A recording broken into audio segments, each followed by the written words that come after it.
Hi all, I have an absolutely stunning game. So this is Leela against Stockfish 8. It's provided by Dietrich Kapp. He says this is under Alpha Zero ratio conditions. Stockfish 8 versus 11077. Basically, he indicates 320,000 nodes for white, for Leela, versus 280 million nodes for black, so Stockfish 8, having a much higher number of nodes examined, and he calls that, that he's made sure the ratio is Alpha Zero ratio conditions.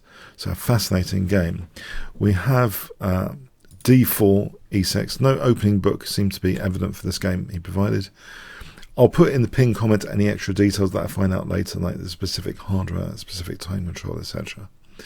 So anyway, for the moment, let's just carry on with the game. D5, the French defence, knight c3, knight f6, bishop g5. So Leela tries out the most trendy move here, bishop g5. We have bishop e7, e5, knight fd7, and Leela is a fan of the Alekhine-Chattard gambit. I can't make this up. Leela's repertoire is like mine. I love this move. I've actually got some over-the-board games with this Alekhine-Chattard move. H4, it's a gambit. It wasn't actually accepted by Stockfish 8, so it's on the list of respectable gambits perhaps. On takes, this position after knight h3, knight f4, white's got a lot of pressure and compensation here, so it's dynamically in the balance. So Stockfish just wants to kick that bishop. We have an exchange on e7 here. Queen takes, and now reinforcing the centre. Now, is this inferior to when h4 hasn't been played? I think it is a bit on the shaky side, this position with white myself. And we see that echoed in the technical variations coming up. a6, queen d2, c5, knight f3. It seems here that the main book move is knight c6, and black's almost on the edge of getting a small advantage with knight c6, whatever white does here. b5 isn't in the game, but when I check this out, if say d takes, knight takes, the problem is if white castles queenside, it's like a ready-made attack for black. Say this, b4, there's like a ready-made attack. It seems as though black might actually be well in the race with something like b3. This is a disaster scenario, just to show you. With a4, it looks as though black's getting a big advantage. White would have to tread really carefully in these lines. It's with this h4 move, which I believe if white plays maybe queen e1, this might be better than bishop d3. For example, this position should be about dynamically equal, but it is a little bit shaky right now. This b5 move from Stockfish 8 might not be optimal. We have knight e2, now knight c6, c3. It seems as though white's okay now from a technical, perspective of my own top assistant at the moment, Stockfish 9, thinks this is okay for white now. Rook c1, so white's not committed to castling queenside, not given a target. Very different flavour to the position. B takes, rook b8. Knight g3, black castles. It seems here that the white king is a lot safer now in these lines. In fact, bishop e2, knight b6, and white castles kingside. So the white king seems to be a lot safer. We've got this weird pawn on h4 though. Now after knight a5, it looks as though the knights are conspiring positionally against c4. Is that an Achilles heel in white's position? Or is white that bothered? Leela plays knight h5. It seems the knights are kind of dancing with each other on different sides of the board here. No, I'm not going to say this, but yeah, it looks to be quite an aesthetic position building up with these knights here. Is this Instagrammable? Well, let me take you to the position which might be, in my view. This next move might be an Instagrammable move and position, judging by the white knights. Potentially over here and the black knights over here. So guess what white plays here if I give you 5 seconds to pause the video.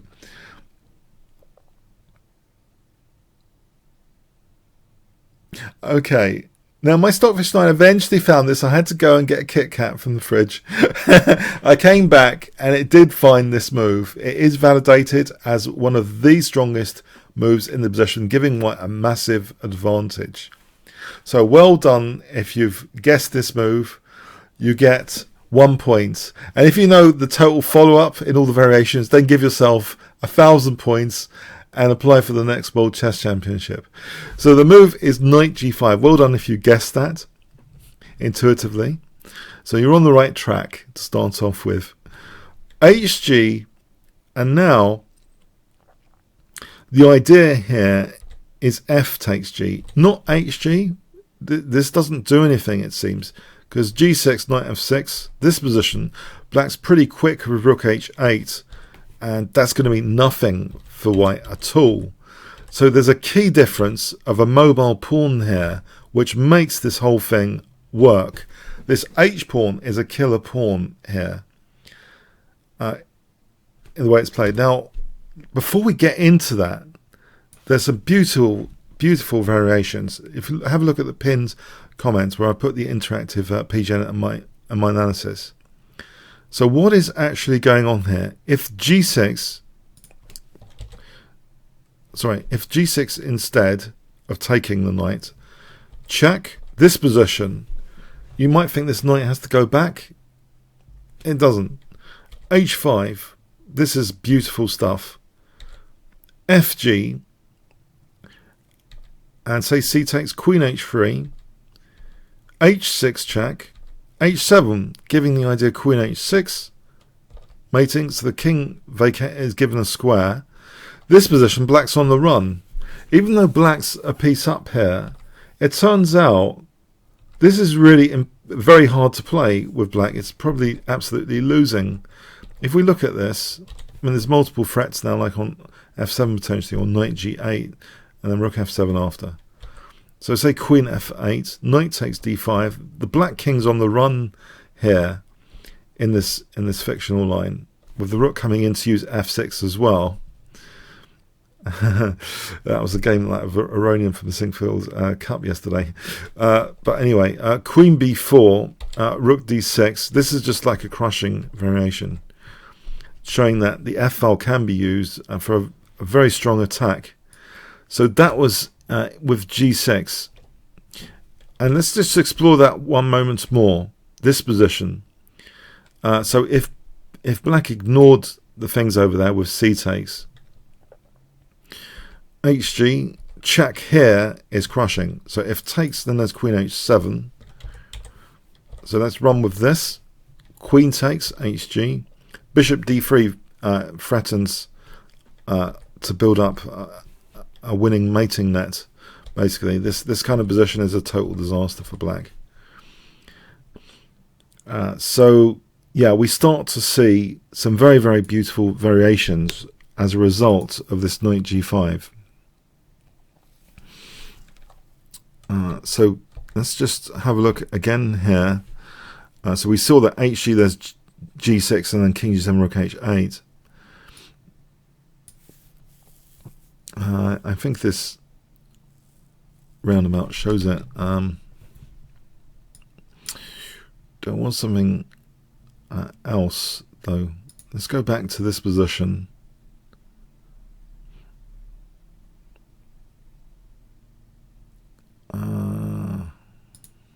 This position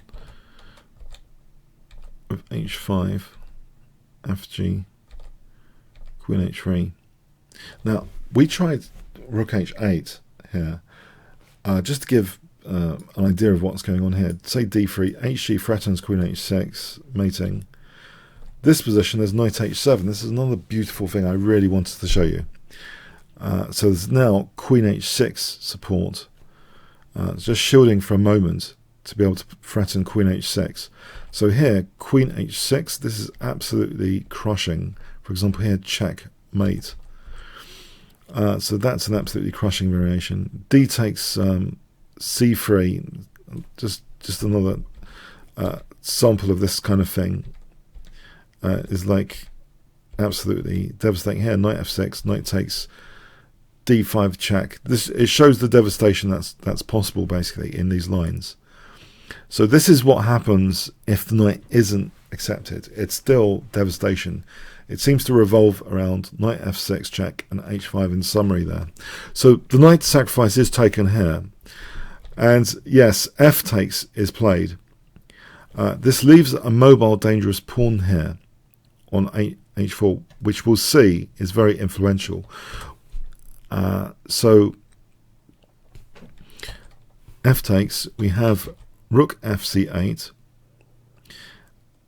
If g6 here, then check, and we see the influence of h5 in this line with h6. Now here, this is slightly different from the other variations. Knight takes d7 check, and queen takes g6 is absolutely crushing. Here, this is just absolutely murderous position. White's just crashing through check, and then g8, absolutely crushing. So we see rook fc8, no g6 here. It's just not possible at all. Rook f4. So just naturally building up the rooks on the f file, semi-open f file, and you can see visually how crushing this is. The way White's pawns are, it's almost a triangle for f6 for building the Thorn pawn. The Thorn pawn is becoming really, I wasn't sure, is it just accidental, these Thorn pawns? But they're becoming more and more spectacular and aggressive as the Leela IDs go up, the Thorn pawn usage.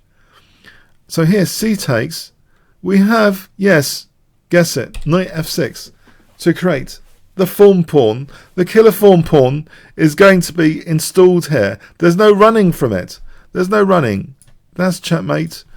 And there's no running with king f8. This is just terrible. It's just terrible. Queen g8, that's absolutely no point doing that. So g takes, but this position, 2 pieces down, but we've got the Thorn pawn. It's like at the Airplane movie, one of the funniest movies of all time. Don't panic, just the engines are not there anymore. Oh, by the way, we haven't got any coffee, and then everyone starts screaming. But here, yeah, we've got the coffee, we've got the Thorn pawn. Things are okay. No need to panic being 2 pieces down. No need to panic. Rook g4 check. King h8. And now rook g5, just simply threatening to slip the rook in on h5 to play queen h7 checkmate. These guys just are totally irrelevant to White playing this to finish black off. This Thorn pawn is taking that key escape square.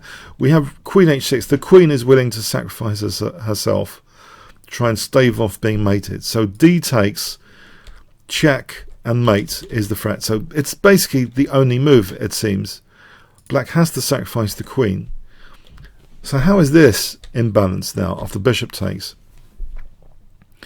We have now rook b2. Black's trying to generate some counterplay on g2 and can use rook g8 as well. C takes, rook d2, queen f3. And we have now rook g8 is tried.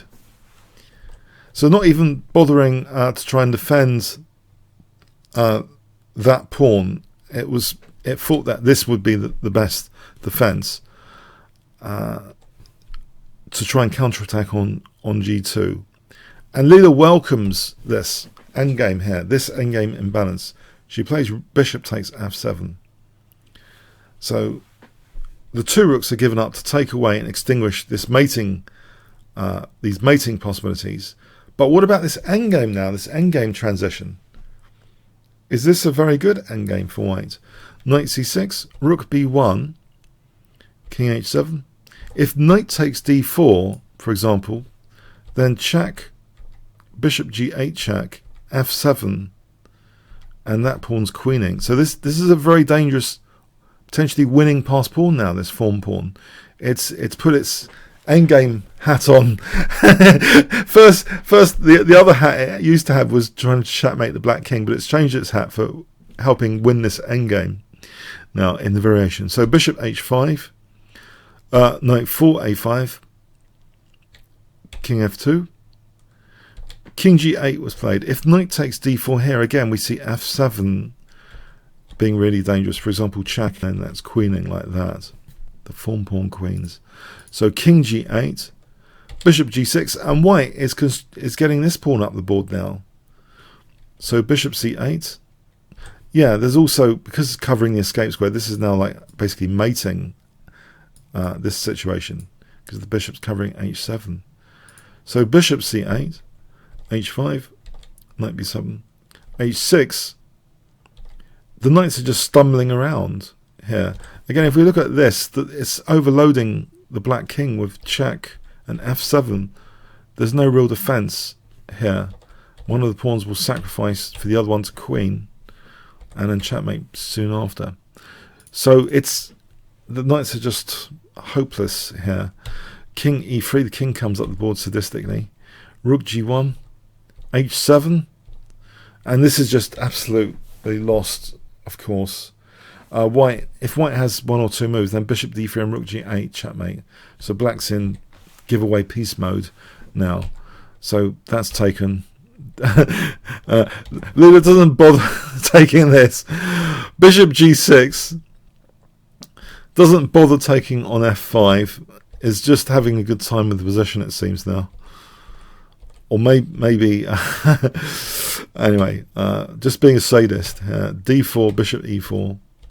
King comes up to threaten Rook takes D8, checkmate. That's taken. Yes, this goes to the better end. F7, F8, double check. No, not double check. Just check and then checkmate. So anyway, this was a masterpiece, which we're privy to here. These are just absolutely wonderful masterpiece games. I think revolutionizing our understanding of chess, basically. These French defense positions, I believe, like in the AlphaGo Zero match against Stockfish, really suit Leela's strategic style. She's like the master of pawn chains, master of form pawns, master of pass pawns.